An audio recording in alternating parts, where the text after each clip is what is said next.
The rain came without warning that night. It always does in Seoul in October, sideways and cold, hitting the floor-to-ceiling windows of the penthouse like it had a score to settle. 42 floors above the city, the lights of Gangnam flickered below like broken stars, and the apartment was quiet. Too quiet. The kind of quiet that only exists after something has already happened, after the story is already over, and the person left behind just hasn't figured it out yet. Joon-seo walked in laughing. He had his phone pressed to his ear, his tie loosened, his jacket draped over one arm. He smelled like whiskey and restaurant and a night that had gone well, for him, at least. He kicked off his shoes without looking, still talking, still laughing at something someone on the other end had said. No, tell him I'll sign Tuesday, not Monday. Tell him I'll sign Tuesday, not Monday. Tuesday. He walked down the hallway of his own home like a man walking through a hotel lobby. Familiar, but not paying attention. He had lived in this apartment for 3 years, but he had stopped seeing it a long time ago. Then something stopped him. He didn't know what it was at first. He paused mid-sentence, his hand drifting from his tie to his side. His eyes moved slowly down the hallway. Everything looked the same. The marble floors, the low modern lighting, the abstract canvas she had chosen from an artist in Lagos that he never quite understood, but had stopped questioning. "I'll call you back," he said quietly, and hung up. He stood still, listening. Silence. Not peace. Not calm. Something else. The apartment felt like a room someone had just left, not empty, but emptied, like the warmth had been deliberately removed. He walked to the bedroom. The closet door was open. One side, her side, was half bare, not messy, not ransacked, neat, almost surgical. The hangers were spaced evenly, as though she had taken every other item so he wouldn't notice the absence at a glance, as though she had been careful, even then, not to cause unnecessary disruption. He stood at the closet for a long time. Then he walked to the bathroom. Her perfume bottles, the ones she'd lined up on the marble shelf in a precise row every single morning, were gone. The shelf was clean. Not a smudge, not a ring mark from the glass bases. Clean, as though they had never been there. His chest did something it hadn't done in years. Something tightened. He walked back to the bedroom, to the dresser. The jewelry box she kept on the left side was open. He looked inside slowly, dreading what he'd find. Most of it was still there. The pieces he'd bought her, the statement pieces he liked to see her wear at events.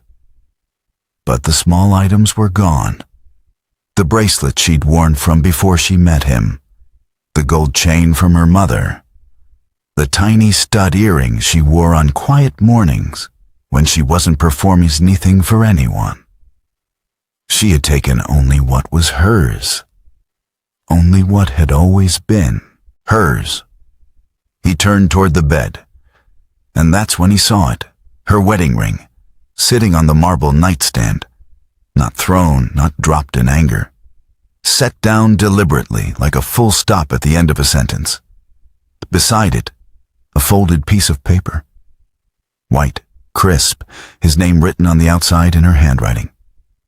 He picked it up with hands that were steadier than they had any right to be. He unfolded it. He read it.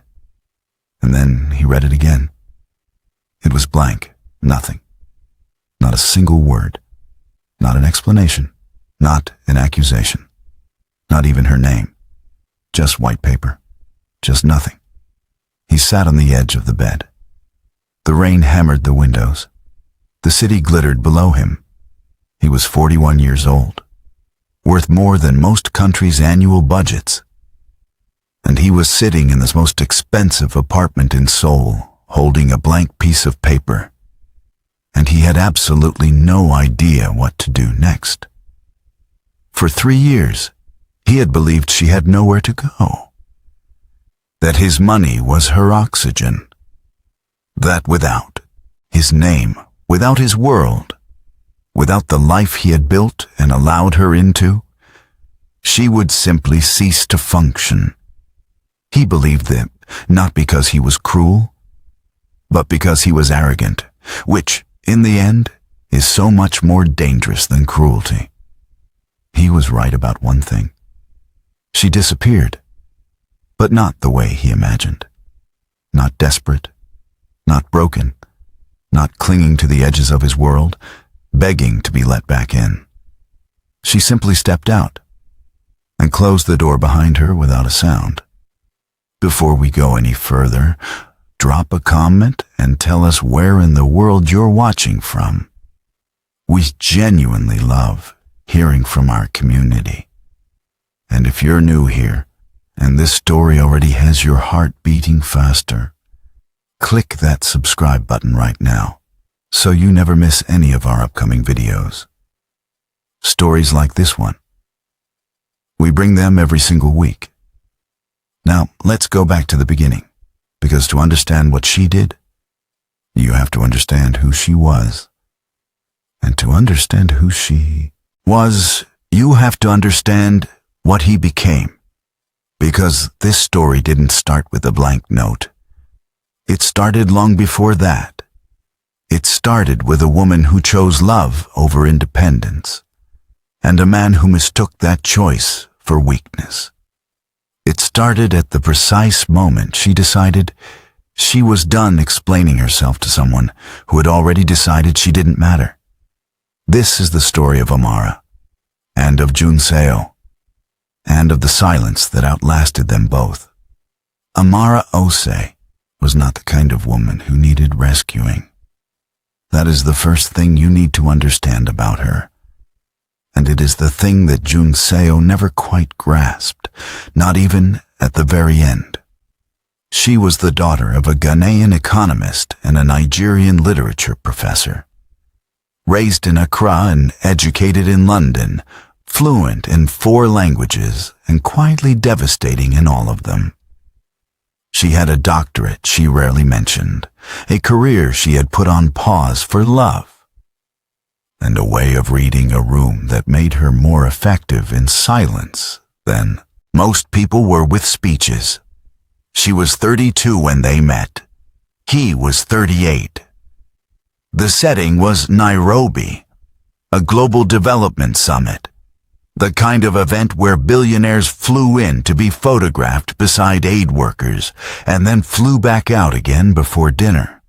Joon-seo had come because his public relations team had advised it.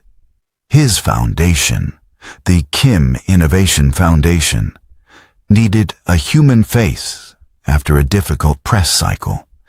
He had made a comment in a shareholder meeting that had been taken somewhat out of context, but not entirely.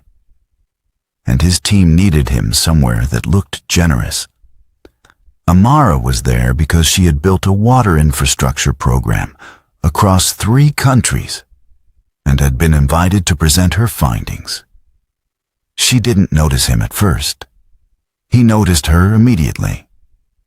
She was speaking with a Rwandan delegate when he crossed the room toward her.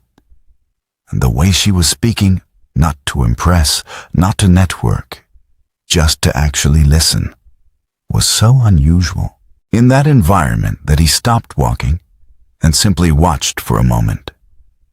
She laughed at something the delegate said. Genuinely. The kind of laugh that doesn't calculate how it looks. He introduced himself. She shook his hand, said it was nice to meet him, and returned her attention to the delegate. He came back 20 minutes later. Your presentation was the best thing in that room, he said. She looked at him calmly. Which part stood out to you? He hadn't watched the presentation. He had been on a call. She saw that immediately in his pause. She smiled, not unkindly, and said, It's all right. Most people are on calls. And she walked away again. He was captivated. He always wanted what didn't come easily. That was the nature of him. They had dinner 3 nights later.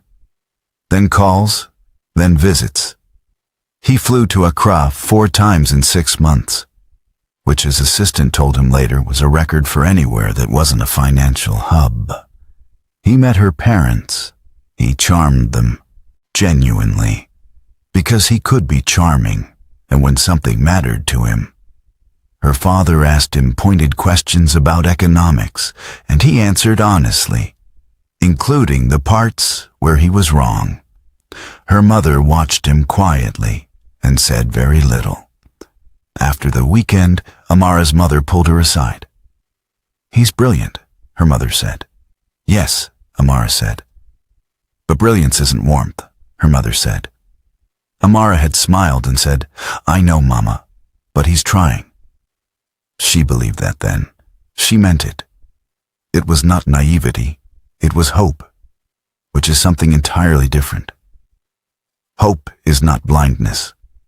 Hope is the decision to believe someone is capable of becoming what they are reaching toward. Amara hoped. And for a while, for the first year, she had reason to. They married quietly. A ceremony in Accra, another small gathering in Seoul. She moved into the penthouse. She folded herself into his world with grace because she had always been adaptable and because she loved him and because she was genuinely interested in what he was building.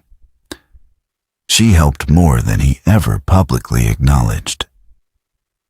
His foundation's Africa Development Program, the one that got written up in 3 international magazines and earned him a humanitarian spotlight at Davos. That was her framework. She'd drawn it from her own research, refined it over late nights at his kitchen table, translated it into language his team could pitch to international donors. He presented it without her name attached. She didn't ask for credit.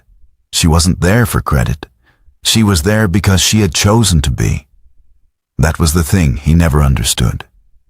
She was always there by choice, never by necessity.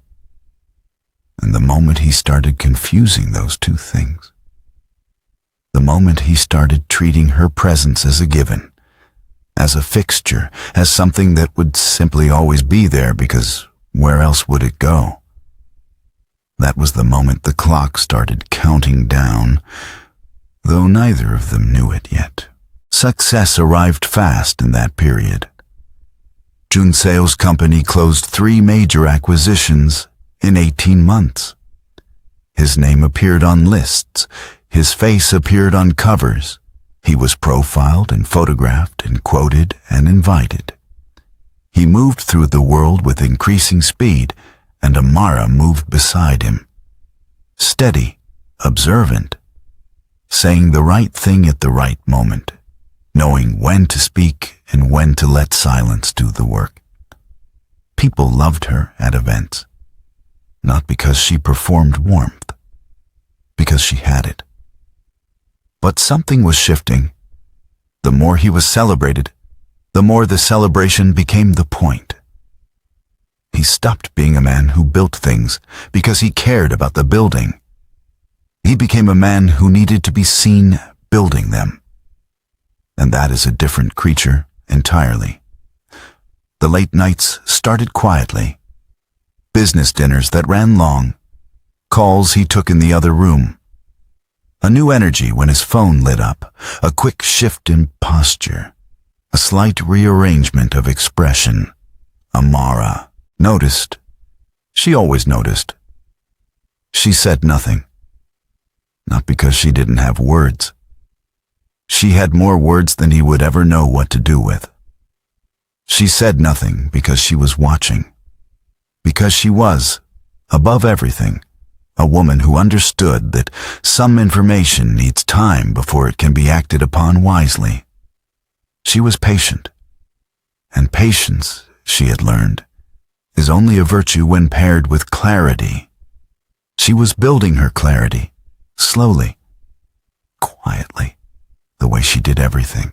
There's a particular kind of cruelty that wears the costume of carelessness. It doesn't shout. It doesn't strike. It doesn't leave marks that anyone outside the room can see. It simply stops seeing you, and does so loudly enough that you cannot pretend you haven't noticed. Joon-seo's cruelty was that kind. By the second year of their marriage, the Whispers in Seoul's elite circles had moved past whisper stage. People at events began to speak to Amara with the particular gentleness reserved for someone everyone knows is being wronged, but no one knows how to help. The pitying glance, the over-warm compliment, the slight over-explanation when his name came up. She absorbed it all without reaction. It was at a charity gala in November, the Seoul Innovation Foundation annual dinner, held at a hotel in Itaewon, that things shifted from whisper to open wound. He arrived 20 minutes after her. He had been at a separate engagement, a dinner, he'd said, the kind of dinner that required cologne she didn't recognize. She was speaking with the ambassador's wife when she saw him walk in. He was not alone. The woman beside him was beautiful in the specific, curated way of someone who has been told so often that she adjusts to it like a uniform. Silk dress, perfect posture, a hand that drifted, naturally and without apology, to Joon-seo's arm as they crossed the room. He saw Amara. He smiled at her, warm, easy, as if the entrance had been entirely ordinary. "There she is," he said, crossing to her. He kissed her cheek. "Ambassador Kim, this is my wife, Amara, and this is Seo-yeon. She's heading our new digital partnerships division. Brilliant woman." Seo-yeon smiled. Amara smiled. Amara's smile was kinder. That was the thing about her. Even then, in a moment designed, however unconsciously, to diminish her, she did not reach for weapons. She shook the woman's hand. She asked a gracious question about the digital partnerships work. She listened to the answer with genuine attention. But she felt it. She felt all of it. The casual introduction, the deliberate normalcy, the social architecture of a man who believed he was untouchable because the woman beside him had no visible reaction. She filed it. The car ride home was quiet for the first 20 minutes. Then he said, without looking up from his phone, "You were overthinking it tonight. I could feel it from across the room." Amara looked out the window at the Han River sliding past in the dark. "Was I?" she said.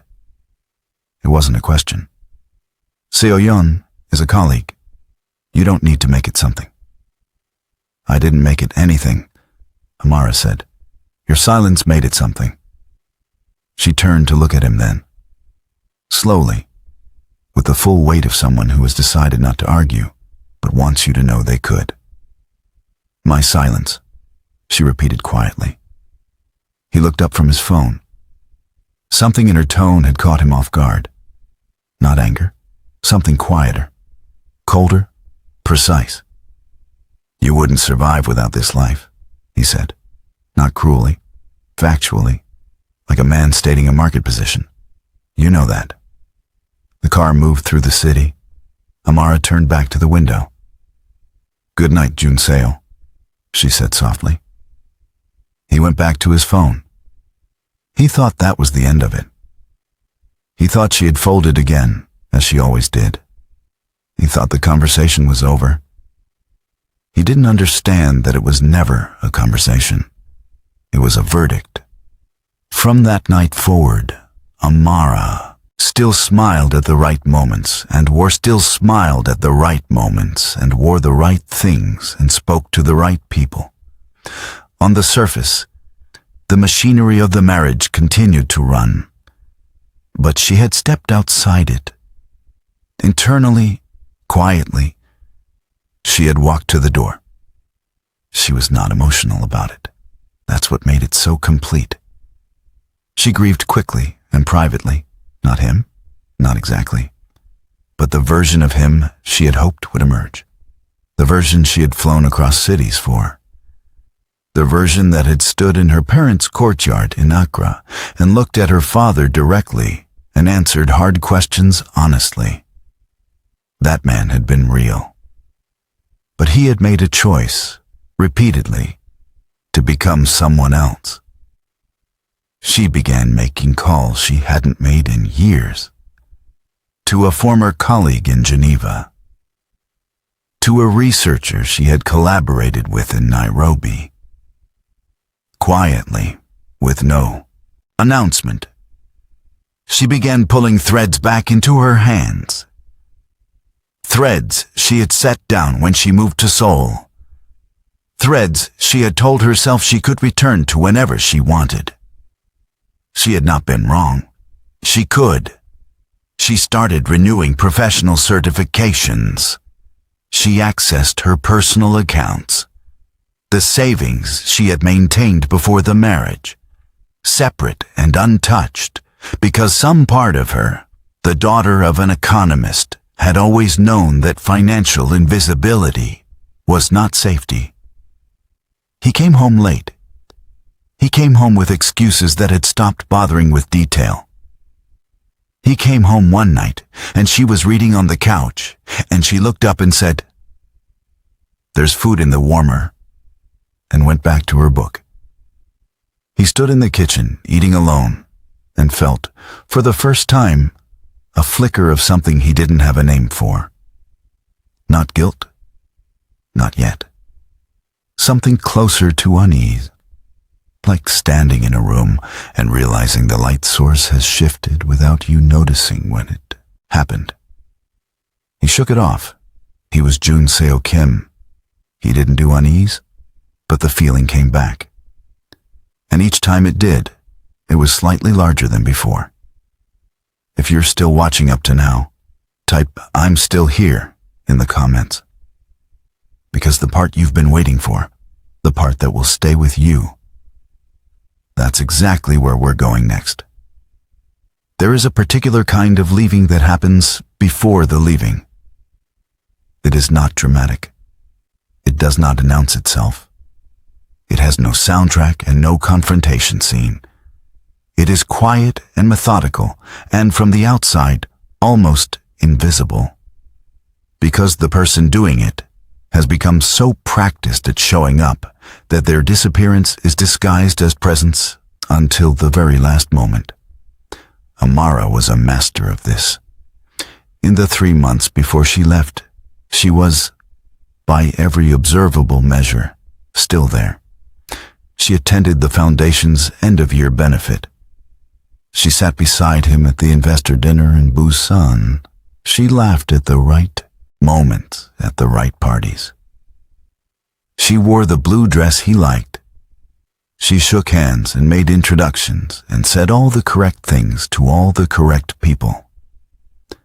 But at 6 a.m., when he was still asleep, she was on calls with Geneva. At lunch, when he was in back-to-back meetings and didn't think about her at all, she was filing paperwork, updating credentials, signing documents that required no co-signature. Quietly, decisively, rebuilding the architecture of a life that had always been hers to rebuild. She had simply not needed it until now. She was not bitter. That is the part that would later undo him when he tried to make sense of it. She was not acting from rage or wounded pride. The fury phase had been brief and private. 3 days, maybe 4, after the gala. She had felt it fully in the bathroom with the door locked, and then she had set it down. Because Amara understood something that most people don't. Anger is clarifying, but it is not a strategy. Clarity was her strategy. She secured a housing arrangement in Geneva, a sublet in the Chample neighborhood arranged through a colleague.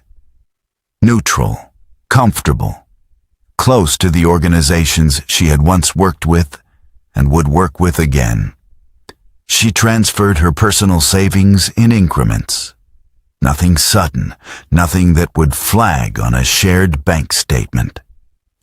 She repacked her most important documents, passport, academic credentials, professional certificates, her mother's letters, into a single bag that lived at the back of her wardrobe behind the things he never looked at. She was ready, but she didn't leave immediately, because she was not a woman who did things impulsively. She gave it 60 more days, not out of hope, not because she thought he would change, but because she wanted to be sure. Not 90% sure, not 95, 100. She wanted to walk out of that door knowing she had waited long enough that she would never, in a quiet moment years from now, wonder if she had been too hasty. She watched him. In those 60 days, he confirmed everything she already knew. He lied on a Tuesday about where he'd been. A small lie. A lazy one. The kind a man tells when he has forgotten that lying requires some minimal effort. He forgot her birthday. Not dramatically. He realized at 10 p.m. and said, "We'll celebrate it the weekend." They didn't. He came home one Friday night and walked past her without speaking, not from anger, just from the particular absence of a person who has stopped registering that another person exists in the room. He went to the kitchen, opened the fridge, closed it, went to the bedroom. She watched him from the couch. "How was your day?" she said. "Fine," he said from the hallway. The bedroom door clicked shut. She sat with that for a moment. Then she went to sleep. The next morning was a Thursday. She woke at 5. She made his coffee. She cooked his preferred breakfast, the soft eggs and toast and the sliced fruit arranged the way he liked, which she had done every morning. They were in the same city for 3 years. She laid it out on the counter and sat down and drank her own coffee slowly and looked out the window at Seoul waking up 42 floors below. He came into the kitchen at 7. He saw the breakfast. He sat down. "You're up early," he said. "Couldn't sleep," she said. She was perfectly calm. He didn't look at her face carefully enough to read it. He ate his eggs. He scrolled his phone. She refilled his coffee when he held out the mug without looking up. At 7:45, he stood, picked up his jacket and said, "I'm out. Late meeting tonight. Don't wait up." She walked to him. She adjusted the lapel of his jacket just slightly, the way she always had. She smoothed the collar. She looked at him for a moment. And if he had been paying attention, real attention, he might have seen something different in her eyes. Not anger, not sadness, something that looked closer to completion. "Have a good meeting," she said. And she kissed his cheek. He left. She stood in the apartment for a while after the door closed. She walked through each room once, not sentimentally, just deliberately. The way you walk through a space you want to remember clearly, without romanticizing it. She had decorated this apartment. She had chosen the art. She had spent years making it feel like something other than a billionaire's showroom. There were pieces of her in every room. She took only what she came with. She packed the last bag. She moved through the apartment without hesitation. She set her wedding ring on the marble nightstand, not in anger, just in clarity. It was his. It had been a promise, and the promise was no longer real. It did not need to travel with her into whatever came next. She took the folded blank paper. She had written a note. 3 drafts. Thrown them all away. Nothing she wrote felt like the truth. Everything sounded either too much or too little. In the end, she folded a blank sheet and wrote his name on the outside and left it beside the ring. Because there was nothing left to say. Because she had said everything already for 3 years, in a language he had never learned to read. She walked to the elevator. The doors opened. She stepped in. She did not look back. He came home at 10:30 that night, expecting silence, the way men expect silence when they've been slowly trained to assume the house runs without them. He got silence, but not the kind he was expecting. He walked down the hallway, and the first thing he noticed was the light. Or rather, the absence of it. The usual soft lamp in the bedroom wasn't on. He reached for the switch. The room looked the same at first, and then it didn't. The closet, open, half bare. He stood there for a very long time before he moved again. He found the ring. He found the note. They unfolded it, slowly, the way a person unfolds something when they're trying to delay what they suspect is inside. Blank. He sat on the bed. He called her number. 1 ring. 2. Then a recording. The number you have dialed is not available. He called again. Same recording. He sat in the dark for a long time. He called again in the morning. Disconnected. He told himself she was being dramatic, that this was an ultimatum, that she wanted him to come after her, to feel the panic, and that in 2 or 3 days she would surface. He knew women who had left and returned. He knew the choreography of marital crises in his social circle. People disappeared. People reappeared. Things were renegotiated. Life continued. He gave it 3 days. 3 days became 7. 7 became 2 weeks. No call. No message. No mutual friend reaching out on her behalf. No social media movement. She had never been heavy on social media, which he had always found odd and now found devastating. There was nothing to track. No update. No photograph of her somewhere being heartbroken in a way he could interpret. Just nothing. The nothing was unbearable. He hired a private security firm, the kind that found people discreetly for people who paid enough to have things done discreetly. He gave them her details, her Ghanaian passport number, her family names, her former colleague contacts. 2 weeks later, they returned a report. He read it in his office with the door closed. No secret affair, no dramatic reinvention, no revenge plot, no lawyer preparing a catastrophic divorce filing. She had the report noted, relocated to Geneva approximately 6 weeks prior to her departure from Seoul. She had secured employment with an international development organization, a senior advisory role. She had transitioned her credentials 3 months before leaving. She had a residence. She had a life. Not a new life. Her life. The one she had set down when she moved to Seoul. She had simply picked it back up. He read the report. Twice. 3 times. He kept looking for the part where she was struggling. The part where she needed something. The part where he featured as a problem she was still trying to solve. He wasn't in the report at all. He was a chapter that had already been closed. He flew to a conference in Singapore the following week because his team needed him too, and because sitting still in the apartment had become a form of torment. At the conference, a journalist asked him about the Foundation's Africa initiative. and he opened his mouth to answer and realized he couldn't fully explain the framework without reaching into knowledge that wasn't entirely his. He stumbled. He covered it. But he stumbled. He came home and sat in the apartment that felt increasingly like a museum of a life someone else had curated. And he opened the shared laptop, an old one from early in the marriage, to pull a document file.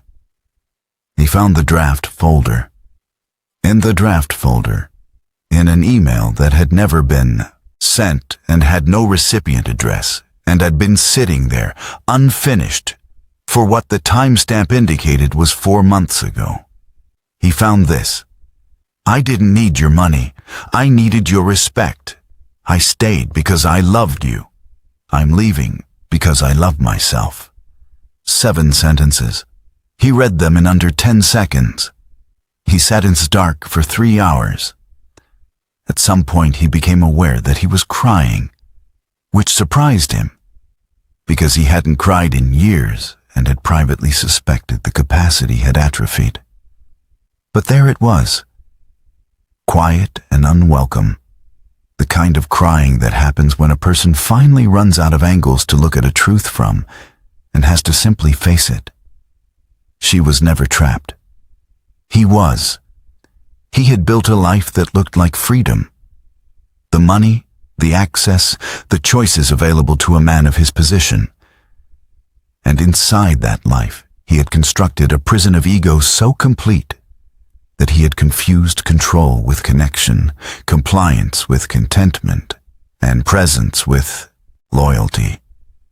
He had looked at a woman who stayed beside him by choice, freely, deliberately, at the cost of her own career and independence. And he had decided her presence was maintenance rather than love. He had looked at her and seen furniture, and she had looked at him and seen a person she believed was capable of being more. The months that followed were not dramatic. There was no collapse. He was too disciplined for collapse. But things changed.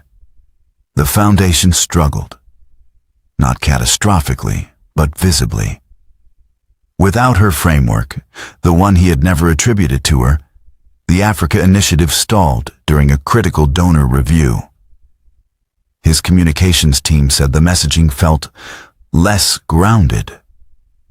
His PR advisors noted that his public appearances had lost a quality they couldn't quite define. He was still compelling, but he was sharper somehow, less human. The softness was gone. She had been the softness. He understood this now. He understood a great many things now, in the particular way that people understand things when it is too late for the understanding to be useful. The airport encounter happened 7 months after she left. He was flying to Zurich. She was, he would understand later, transiting through Geneva. He was in the business lounge at Incheon when he saw her. She was at a table near the window, laptop open, a coffee beside her. She was on a call, earbuds in, and she was nodding at something the other person had said. She was wearing a coat he didn't recognize.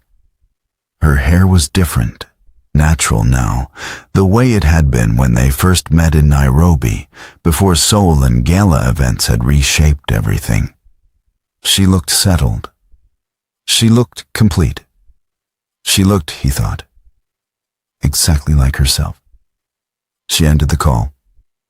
She reached for her coffee, and she looked up. Their eyes met. There was no shock on her face, no flood of feeling.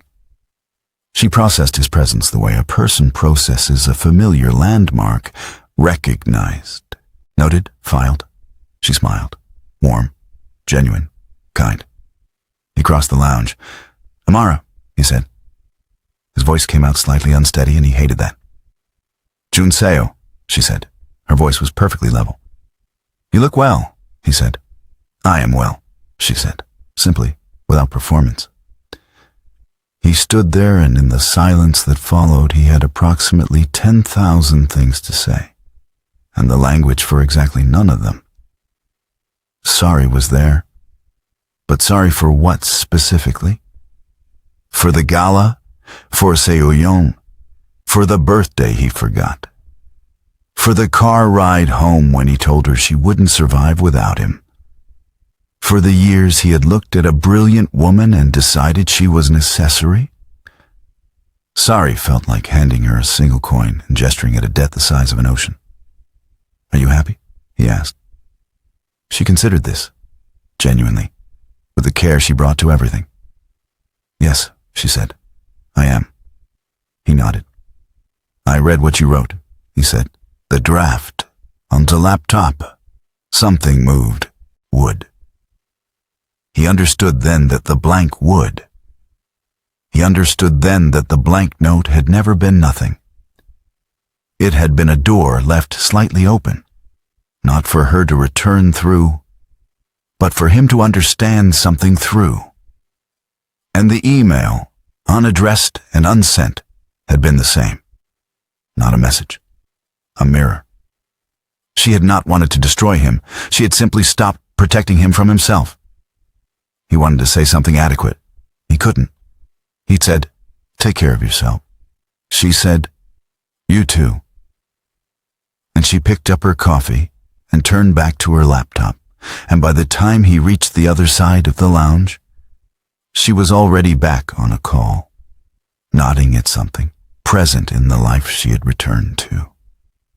He boarded his flight. He sat in the window seat and watched the tarmac, and thought about a woman who had loved him freely and left him quietly, and left nothing behind but a blank page and an unsent email, and the understanding that some people don't leave with anger. They leave with understanding, and that's what makes it irreversible. Now, before you close this video, we want to ask you something. What would you have done in her place? Would you have confronted him, exposed him, or would you have done exactly what she did? Left in silence, with your dignity still intact. Tell us in the comments below. And if this story moved something in you, hit that like button. It genuinely helps more people find stories like this one. Subscribe to this channel if you haven't already, because we bring you cinematic, emotionally layered stories every week. Stories about love, pride, silence, and the lessons that only come after it's too late to apply them. Share this video with someone who needs to hear it, and we'll see you in the next one.